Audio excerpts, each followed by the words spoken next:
Hundreds of Syrians took to the streets of Damascus in scenes of jubilation following joint airstrikes by the US, France and Britain.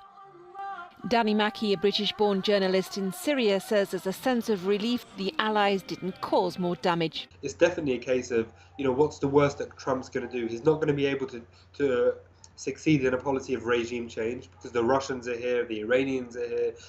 The Syrian state has a lot of allies, and the Assad-led government at the moment is on this path to victory. So what could have struck them and actually created more havoc and more chaos was significant targeting of military infrastructure, not the research facilities which they actually targeted, which were perhaps emptied before the actual attacks took place. That's what the main fear in Damascus was in the lead up to these attacks, that Trump would take a decision to attack all of these different highly sensitive military and security locations. Now, what happened in the end was what we all thought would happen. It was a small amount of shock and awe for a period of 1 hour, and they attacked very limited strikes.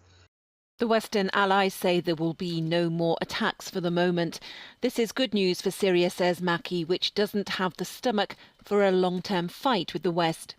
They've taken a few hits and they've dealt with it, and they've turned it in terms of the internal state-wise situation into some sort of small symbolic victory, that they're still here, things are as normal. But it's definitely not in their interest, nor do I think they want to continue escalating things with Trump or with any other Western states for that matter, because at the end of the day, they've got a country which is almost completely destroyed.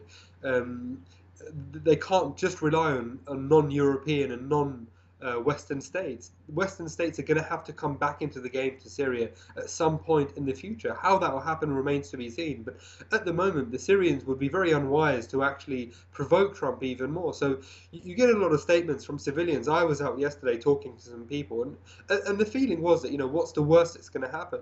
Not worse than what's actually happened over the previous 7 years.